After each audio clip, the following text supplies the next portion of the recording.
আৰম্ভণিতে breaking news SP Sanjit কৃষ্ণৰ বিপদ এতিয়া ঘনীভূত যিকোনো মুহূৰ্তত গ্ৰেপ্তাৰৰ সম্ভাৱনা আছে সিআইডিৰ হাতত সঞ্জিত কৃষ্ণৰ বিৰুদ্ধে বহু তথ্য আহি পৰিছে কৰিমগঞ্জৰ এছপি কাৰ্যালয়ত সিআইডিৰ দল উপস্থিত হ'ল সিআইডিৰ এছপিৰ নেতৃত্বতেই কৰিমগঞ্জত সিআইডিৰ এটা বৃহৎ দল গৈ উপস্থিত হৈছে ৰুবুল হাজৰিকাক লগত লৈ সিআইডিয়ে তাত অভিযান চলায় সঞ্জিত কৃষ্ণৰ দুগৰাকী দেহৰক্ষীক সিআইডিৰ সোধাপোছা আজি গ্ৰেপ্তাৰ হ'ব পাৰে এছপি সঞ্জিত কৃষ্ণ প্ৰশ্নকাকত কেনেদৰে সংগ্ৰহ কৰিছিল তাৰে অনুসন্ধান চলি আছে সঞ্জিত কৃষ্ণৰ দেহৰক্ষী চালক আৰু বিষয়াকো সোধপোছ কৰা হৈছে আৰু এই সোধপোছ কালত বহুখিনি তথ্য তেওঁলোকে সদৰি কৰিছে আমি পুনৰবাৰ জনাইছো এছপি সঞ্জিত কৃষ্ণৰ বিপদ এতিয়া ঘনীভূত হৈ পৰিছে যিকোনো মুহূৰ্তত গ্ৰেপ্তাৰৰ সম্ভাৱনা আছে তেওঁ সিআইডিৰ হাতত সঞ্জিত কৃষ্ণৰ বিৰুদ্ধে বহু তথ্য আহি পৰিছে কৰিমগঞ্জৰ এছপি কাৰ্যালয়ত সিআইডিৰ দল গৈ উপস্থিত হ'ল আৰু তেওঁলোকে তন্নতন্নকৈ অভিযান চলাইছে সিআইডিৰ এছপিৰ নেতৃত্বতে এই বৃহৎ দলটো তাত গৈ উপস্থিত হয় আৰু ৰুবুল হাজৰিকাক তেওঁলোকে লগত লৈ গৈছে ৰুবুল হাজৰিকাক লগত নি তাত অভিযান চলাইছে সঞ্জিত কৃষ্ণৰ দুগৰাকী দেহৰক্ষীকো সিআইডিয়ে সোধা-পোছা কৰিছে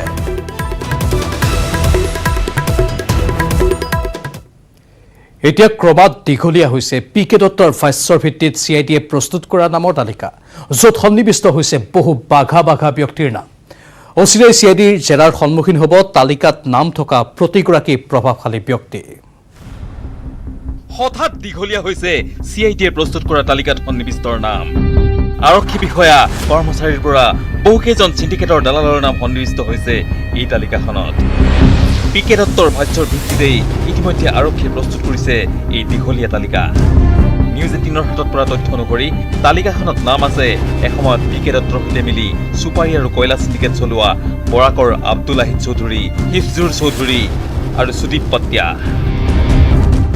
লগতে কৰিমগঞ্জৰ আৰক্ষী অধীক্ষক কাৰ্যালয়ৰ বহুকেইজন বিষয়া কৰ্মচাৰীৰ নামো সন্নিৱিষ্ট হৈছে এই তালিকাখনত শেহতীয়া তথ্য অনুসৰি এই তালিকাখনতেই নাম সন্নিৱিষ্ট হৈছে হোজাইৰ আৰক্ষী অধীক্ষক মানৱেন্দ্ৰ দেৱৰয়ৰ নামো অভিযোগ মতে বৰাকত পিকে দত্ত ডিআইজি হৈ থকাৰ সময়ত কাছাৰৰ আৰক্ষী অধীক্ষক হৈ আছিল এই মানৱেন্দ্ৰ দেৱৰয় সেই সময়তেই পিকে দত্তৰ অতি ঘনিষ্ঠ হৈ তালিকাত নাম সন্নিৱিষ্ট থকা দালাল কেইটাৰে মিলি লুটিপুটি খাইছিল এই দত্ত বাহিনীয়ে যাৰ বাবে অচিৰেই জেৰাৰ সন্মুখীন হ'ব পাৰে আৰক্ষী অধীক্ষক মানৱেন্দ্ৰ দেৱৰয় একেদৰে এইখন তালিকাতেই নাম আছে বৰ্তমানৰ কৰিমগঞ্জৰ অতিৰিক্ত আৰক্ষী অধীক্ষক প্ৰশান্ত কুমাৰ দত্তৰ নামো যাৰ বাবে ইতিমধ্যে প্ৰশান্ত কুমাৰ দত্তক দিয়া হৈছে সিআইডি কাৰ্যালয়ত হাজিৰৰ নিৰ্দেশ ইফালে এই তালিকাত নাম থকা পিকে দত্তৰ অন্যতম সহযোগী মঞ্জিত বৰাক দেওবাৰে নিশা তিনিচুকীয়াৰ পৰা গ্ৰেপ্তাৰ কৰিছে সিআইডিয়ে এতিয়া যেন পিকে দত্তৰে ঘনিষ্ঠ হৈ সোঁৱে অসৎভাৱে টকা ঘটা কাকোৱেই ৰেহাই নিদিয়ে সিআইডিয়ে পিকে দত্তৰ ভাষ্যৰ ভিত্তিত প্ৰস্তুত কৰা তালিকাত নাম থকা প্ৰতিগৰাকী লোকৰে এতিয়া তথ্য সংগ্ৰহ কৰাত ব্যস্ত হৈ পৰিছে সিআইডিয়ে গঠন কৰি দিয়া বহুকেইটা টীমে নামি পৰিছে পিকে দত্তৰ বিশাল সহযোগী বাহিনীৰ সন্ধানত ভাস্কৰজ্যোতি হাজৰিকাৰ report news 18 Assam north east আনফালে হঠাৎ মহানগৰীৰ হস্পিটেলত ভৰ্তি হ'ল আত্মগোপন কৰি থকা অক্ষয় চান্দ বৈদ্য এছআই কেলেংকাৰীত নাম সাঙুৰ হোৱাৰ পিছৰে পৰা পলাতক অৱস্থাত আছিল বগাইগাঁৱৰ বিতৰ্কিত ব্যৱসায়ীগৰাকী ইপিনে বৈদ্যৰ গুদামত ৰহস্যজনকভাৱে সংঘটিত অগ্নিকাণ্ডৰ তদন্ত আৰম্ভ কৰিছে আৰক্ষী প্ৰশাসনে এছআই কেলেংকাৰীৰ অভিযুক্ত অক্ষয় চান্দ বৈদ্য মাৰুৱাৰী হস্পিটেলত চিকিৎসাধীন হস্পিটেলৰ তৃতীয় মহলাৰ 302 নম্বৰ কোঠাত আছে অক্ষয় চান্দ বৈদ্য হস্পিটেলখনত কোভিডৰ সন্দেহত আহিছিল অক্ষয় কিন্তু তেওঁৰ কোভিড ৰিপৰ্ট নিগেটিভ আহিছে উল্লেখযোগ্য যে অক্ষয় টেলিকমিউনিকেশ্যনৰ স্বত্বাধিকাৰী হয় অক্ষয় চান্দ বৈদ্য বমি ভৰিৰ বিষত মাৰুৱাৰী হস্পিটেলত ভৰ্তি হৈছে অক্ষয় চান্দ বৈদ্য লগতে পুৰণি বহুকেইটা ৰোগতো আক্ৰান্ত অক্ষয় অৱশ্যে এই মুহূৰ্তলৈকে স্বাস্থ্যজনিত বিশেষ জটিলতা দেখা পোৱা নাই বুলি চিকিৎসকে জানিবলৈ দিছে অক্ষয় চান্দ যোৱাকালি আবেলি আহিছে প্ৰায় 4টা মানৰ তেনেকুৱা সময়ত আহিছে এক্সেচিভ ভমিটিং লৈ আহিছিলে ভৰিৰ বিষ আছে এনেকুৱা আৰু থৰ' ইনভেষ্টিগেশ্যনটো এখিনি সময়ৰ ভিতৰত সম্ভৱ নহয় কিন্তু এতিয়ালৈ যিখিনি হৈছে তাৰ ভিতৰত হিষ্ট্ৰীতে গম পোৱা গ'ল তেতিয়া পুৰণি বহুত দীঘলীয়া সময়ৰ কাৰণে ব্লাড প্ৰেছাৰ আৰু ডায়েবেটিছত ভুগি থকা ৰোগী হয় হাৰ্টৰো প্ৰব্লেম আছে কিছু এই মুহূৰ্তত সাংঘাতিক ক্ৰাইচিছ নতুন একো দেখা যোৱা নাই কিন্তু পুৰণি ৰোগী তেওঁ হয় উল্লেখযোগ্য যে এছআই বাছনি পৰীক্ষাৰ কেলেংকাৰীত জড়িত অভিযোগত অক্ষয় টেলিকমিউনিকেশ্যনৰ স্বত্বাধিকাৰী অক্ষয় চান্দবৈত্যৰ বঙাইগাঁৱৰ ঘৰত CIDয়ে তালাচী চলাইছিল। কিন্তু ৰহস্যজনকভাৱে তাৰ কেইঘণ্টামান পিছতেই দেওবাৰে পুৱতি নিশা বিতৰ্কিত ব্যৱসায়ীজনৰ গুদামগৃহত অগ্নিকাণ্ডও সংঘটিত হয়। SI কেলেংকাৰীত জড়িত তথ্যপাতি নষ্ট কৰাৰ বাবেই ঠিকাদাৰজনে অগ্নিকাণ্ডৰ নাটক ৰচনা কৰাৰ অভিযোগ কৰিছিল স্থানীয় দল সংগঠনে। আৰু তাৰ পাছতেই হঠাৎ এইগৰাকী বিতৰ্কিত ব্যৱসায়ী গুৱাহাটীৰ মাৰোৱাৰী হস্পিটেলত ভৰ্তি হোৱাৰ বিষয়টোৱে অধিক ৰহস্যৰ সৃষ্টি কৰিছে। বঙাইগাঁৱৰ পৰা উপানন্দ শৰ্মাৰ সহযোগত বলেন ভট্টাচাৰ্যৰ report, news 18 Assam north east.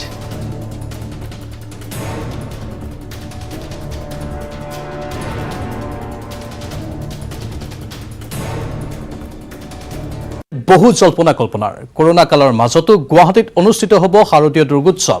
কিন্তু এইবাৰ অনুষ্ঠিত হ'বলগীয়া কৰোনাকালীন পূজাত থাকিব চৰকাৰ প্ৰশাসনৰ বহু গুৰুত্বপূৰ্ণ নীতি নিৰ্দেশনা।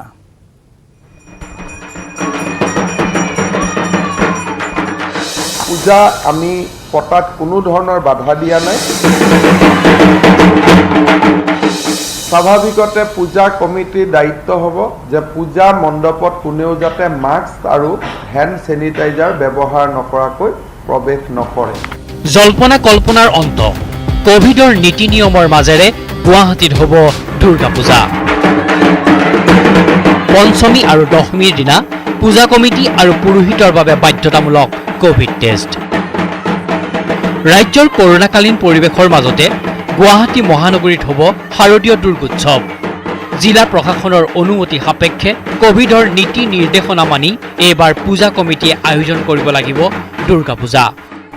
আমি খালি কৈছোঁ যে পূজা পাতোতে জিলা প্ৰশাসনৰ পৰা আপোনালোকে অনুমতি ল'ব। তাৰপিছত আমি দ্বিতীয় অনুৰোধ কৰিছোঁ যে ক্ল'জ পেণ্ডেল নকৰিব। পেণ্ডেল বনোৱাত আমি বাধা দিয়া নাই, কিন্তু পেণ্ডেলটো চাৰিওফালৰ পৰা মুকলি হ'ব লাগে, ক্ল'জ হ'ব নালাগে।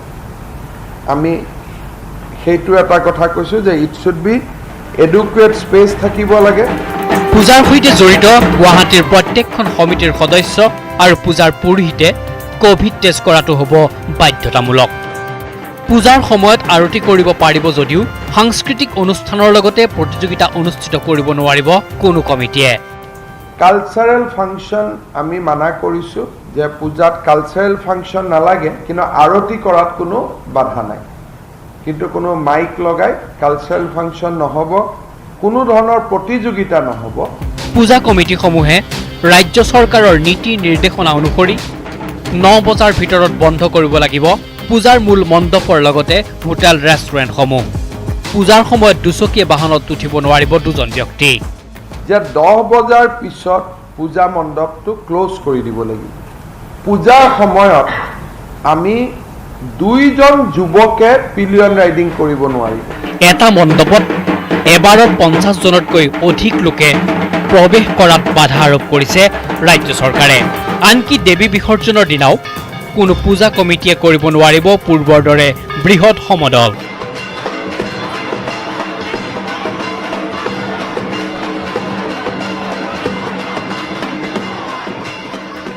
এখন পূজা মণ্ডপত দৰ্শনাৰ্থীৰ বাবে প্ৰৱেশ আৰু প্ৰস্থানৰ বাবে থাকিব লাগিব 2খনকৈ গেট।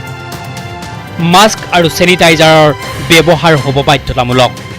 এণ্ট্ৰি আৰু এক্সিট গেট দুটা হ'ব লাগে। যিফালেদি এণ্ট্ৰি কৰিছে সেইফালেদি এক্সিট হ'ব নালাগে, যিফালে এক্সিট কৰিছে সেইফালেদি এণ্ট্ৰি হ'ব নালাগে।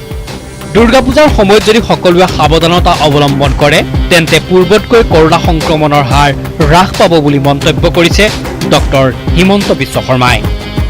কেমেৰা পাৰ্চন মনোজ বৰাৰ সৈতে Hirak Jyoti Malakar, news 18 Assam north east.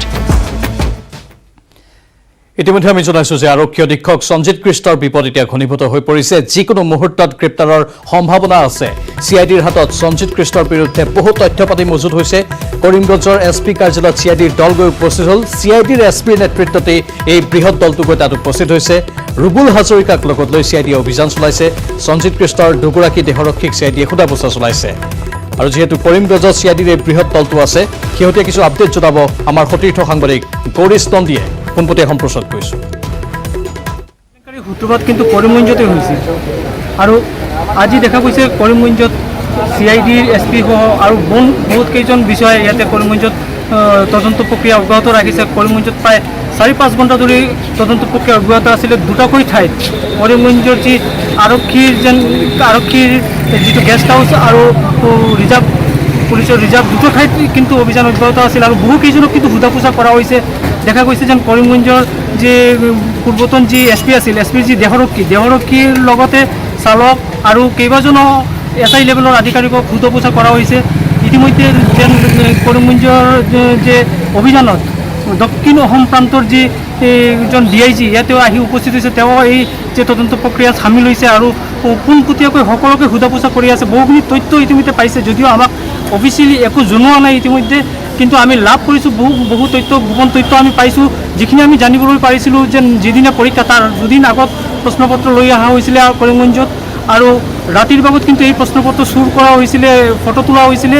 ইয়াৰ পাছতে দুগৰাকী ব্যক্তি যিজন পিছে লগ ধৰি কৰিমগঞ্জত আহি উপস্থিত হৈছিল, তেওঁলোকক এটা গোপন এটা হোটেলত ৰখা হৈছিল আৰু মাজনিশা তেওঁলোক কিন্তু পলাই গৈছিল কৰিমগঞ্জৰ পৰা। ইয়াৰ পাছত যেতিয়া যে কেলেংকাৰীৰ যি তথ্য পোহৰলৈ আহে, তেতিয়া কিন্তু কৰিমগঞ্জৰ এগৰাকী শীৰ্ষ আৰক্ষী বিষয়া ছুটিলৈ তেওঁ বৰ্তমানে সন্ধানহীন হৈ আছে। ক'ত আছে কি আছে এনে কোনো তথ্য নাই। আৰু লগতে দেখা গৈছিলে যেন ইয়াৰ যেন সম্পূৰ্ণ তথ্য যি কৰিমগঞ্জৰ পৰা প্ৰশ্নপত্ৰ ফাদিল হৈছে, এই তথ্য পোৱাৰ পাছত কিন্তু কৰিমগঞ্জৰ যি আৰক্ষী অধীক্ষক আছিলে সঞ্জিত কৃষ্ণা, তেওঁক কিন্তু ট্ৰেন্সফাৰ কৰা হৈছে আৰু ট্ৰেন্সফাৰ কৰা যিদিনা কৰা হৈছে আচৰিতভাৱে সেইদিনে যে নতুন আৰক্ষী অধীক্ষকগৰাকী আহি জইন কৰে আৰু ইয়াৰ পাছতে কিন্তু তদন্তৰ যি প্ৰক্ৰিয়া একেবাৰে কঠোৰভাৱে আৰম্ভ হয় আৰু ইতিমধ্যে বহুখিনি তথ্য ওলাব, যাৰ প্ৰমাণ পোৱা গৈছে আজিৰ এই অভিযানত। কিয়নো ইতিমধ্যে দেখা গৈছে যেন গোটেই দিনৰ যি তদন্ত প্ৰক্ৰিয়াৰ পাছত কৰিমগঞ্জৰ যি মুখ্য ন্যায়দণ্ডাধীশৰ আদালতত 3জনক হাজিৰ কৰোৱা হৈছে। ইয়াৰ গ্ৰেপ্তাৰ নে আন কোনো কাৰণত নে জিজ্ঞাসাবাদত বা কোনো ষ্টেটমেণ্ট ৰেকৰ্ডৰ কাৰণে এয়া এতিয়া এই মুহূৰ্তত যদিও সকলো স্পষ্ট হোৱা নাই। আৰু প্ৰাইম টাইম মিটিঙত এইখিনিতে সময় হৈছে বাণিজ্যিক বিৰতিৰ। নিউজ ফ্ল্যাশ আগবঢ়াইছে অজন্তা শুজ। এইটো সপ্তাহৰ দাদাৰ পছন্দ অজন্তা শুজ। স্ট্ৰং মানে জানেনে মাইথান স্ট্ৰং মানে মাইথান নিৰ্মাণৰ মানদণ্ড। কামিং আপ আগবঢ়াইছে আনমোল মাৰি প্লাছ, সলনি কৰক জীৱনৰ সোৱাদ।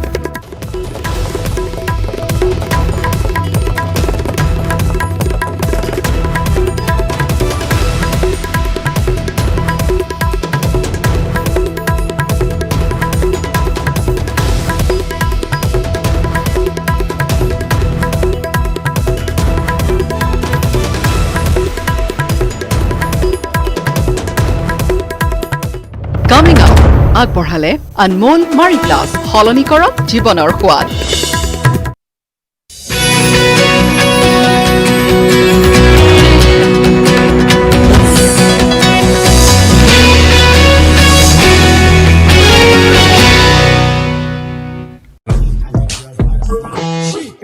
আজি মই ঘৰতে থাকিব। 26 states, 1,200 plus reporters, 66.9 crore viewers. India's largest news network, News 18 Network.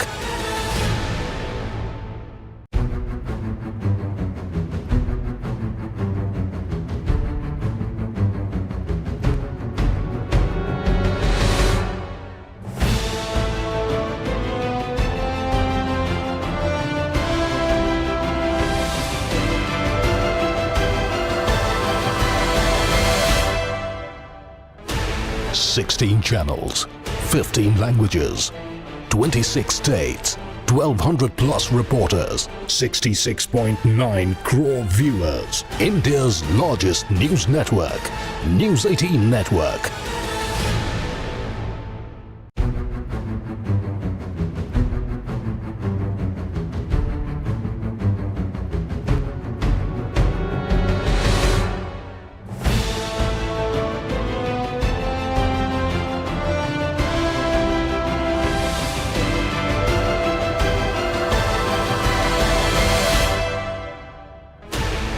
Sixteen channels, 15 languages, 26 states, 1,200 plus reporters, 66.9 crore viewers. India's largest news network, News 18 Network.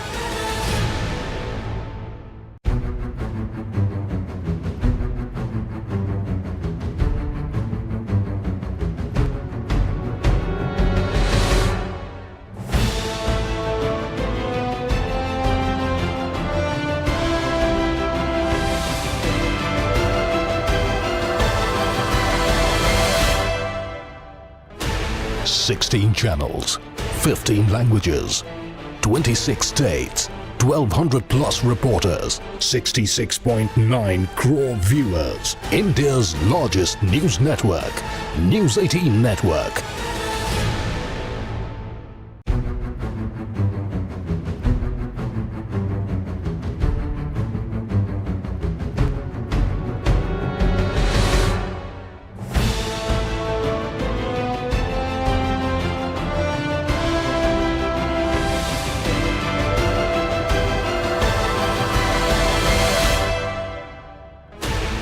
Sixteen channels, 15 languages, 26 states, 1,200 plus reporters, 66.9 crore viewers. India's largest news network, News 18 Network.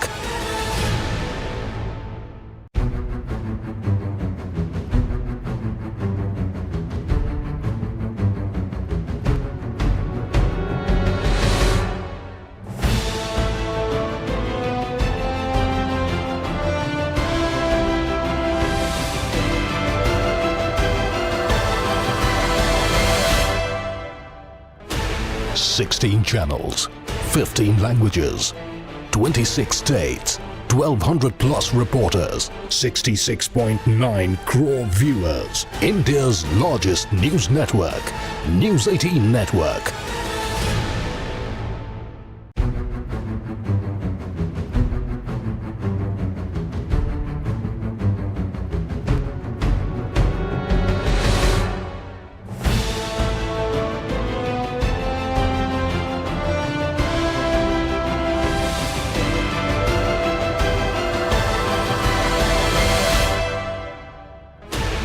Sixteen channels, 15 languages, 26 states, 1,200 plus reporters, 66.9 crore viewers. India's largest news network, News 18 Network.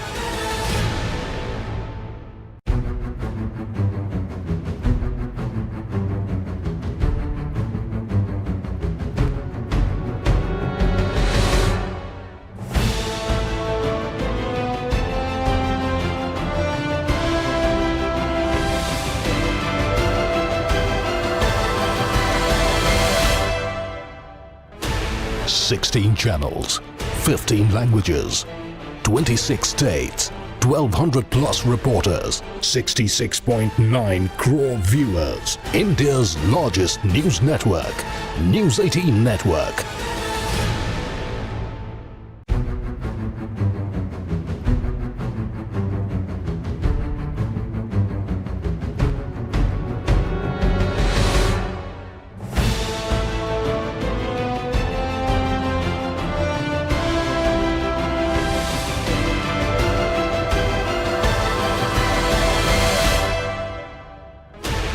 Sixteen channels, 15 languages, 26 states, 1,200 plus reporters, 66.9 crore viewers. India's largest news network, News 18 Network.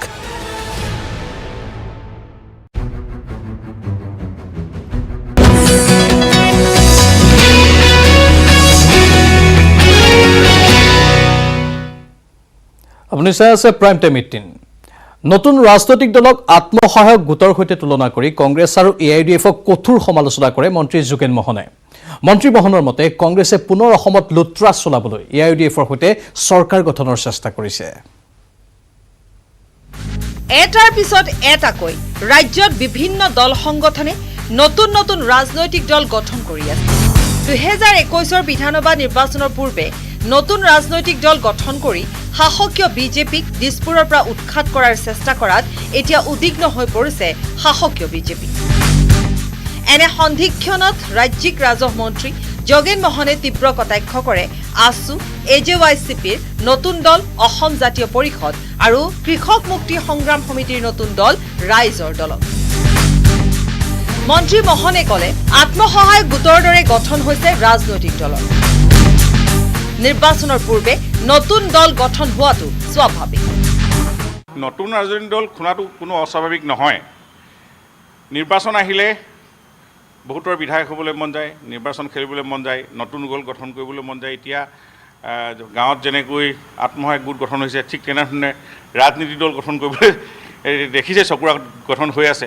এইবিলাক সময়ত ৰাইজে এইবিলাক দিব। আমি শুভেচ্ছা দিছোঁ সকলো দলক, আহক গণতান্ত্ৰিক ব্যৱস্থাটো মাজলৈ। ৰাইজে কাক গ্ৰহণ কৰে গণতান্ত্ৰিক দেশৰ জনগণে বা ভোটাৰে, সেইটো ৰাইজৰ বিচাৰ্য। নতুন দলে বিজেপিক একো ক্ষতি কৰিব নোৱাৰে এই দাবী কৰি মন্ত্ৰী মোহনে ক'লে বিজেপিয়ে 100তকৈ অধিক আসন পাব। না উজনি অসমত বিজেপি দল শক্তিশালী আছে। আমাৰ এটা আঞ্চলিক দল অসম গণ পৰিষদৰ মিত্ৰতা আছেই, আৰু নতুন আঞ্চলিক দলক ৰাইজে কেনেধৰণে বিশ্বাসত লয় আপোনালোকে সময়ত দেখিব। মানে 21 নিৰ্বাচনত ইয়াৰ ফলটো আপোনালোকে আজি যি দেখিছে সম্পূৰ্ণ ওলোটা দেখিব। নতুন ৰাজনৈতিক দলক কটাক্ষ কৰি এবাৰ কংগ্ৰেছ আৰু ARDFক সমালোচনা কৰে। কংগ্ৰেছে ARDFৰ হাতত ধৰি চৰকাৰ গঠনৰ চেষ্টা কৰাটো অতি দুৰ্ভাগ্যজনক। পুনৰ লুটৰাজ চলাবলৈ কংগ্ৰেছে চেষ্টা কৰিছে। নাই কংগ্ৰেছৰ ক্ষমতা লাগে, লুটিব লাগে অসম জনসাধাৰণৰ কি হৈছে সমস্যাৰ লগত তেওঁলোকৰ কথা নাই। লুটৰাজ চলো, এইটোৱে চলিব। পূৰ্বৰ ইতিহাস আপোনালোকে জানে, কংগ্ৰেছৰ ইতিহাস কলংকৰে ভৰা। বিভিন্ন ধৰণৰ এইবিলাক আজি তাৰিখত আমাৰ মুখ্যমন্ত্ৰী সৰ্বানন্দ সোণোৱালৰ নেতৃত্বত অলপ চাফা হৈছে অসমখন। মুঠতে সোমবাৰে নতুন ৰাজনৈতিক দল আৰু কংগ্ৰেছ ARDFক এজাউৰি দিবলৈ চেষ্টা কৰিলে যদিও বিৰোধীৰ উত্থানক লৈ উদ্বিগ্ন কিন্তু সাহসীয় বিজেপি। কেমেৰাত সঞ্জয় বৰাৰ সৈতে Biju Kumar Deka report, news 18 Assam north East. এক ব্ৰেকিং নিউজ। SI কেলেংকাৰীৰ খলনায়ক PK দত্তক ন্যায়িক জিম্মালৈ প্ৰেৰণ কৰা হৈছে। আজি CJM আদালতত হাজিৰ কৰা হৈছিল দত্তক। ছদিনীয়া CIDৰ জিম্মাৰ অন্তত দত্তক ন্যায়িক জিম্মালৈ প্ৰেৰণ কৰা হৈছে। পূৰ্বে ন্যায়িক জিম্মালৈ প্ৰেৰণ কৰিছিল দিবন ডেকাক। আমি পুনৰ জনাইছোঁ, SI কেলেংকাৰীৰ খলনায়ক PK দত্তক ন্যায়িক জিম্মালৈ প্ৰেৰণ কৰা হৈছে। আজি CJM আদালতত হাজিৰ কৰা হৈছিল দত্তক। 6 দিনীয়া CIDৰ জিম্মাৰ অন্তত দত্তক ন্যায়িক জিম্মালৈ প্ৰেৰণ কৰা হৈছে। পূৰ্বে ন্যায়িক জিম্মালৈ দিবন ডেকাক প্ৰেৰণ কৰা হৈছিল আৰু এইবাৰ PK দত্তকো ন্যায়িক জিম্মালৈ প্ৰেৰণ কৰা হৈছে। 6 দিনীয়া CIDৰ জিম্মাৰ অন্তত দত্তক আজি ন্যায়িক জিম্মালৈ প্ৰেৰণ কৰা হৈছে।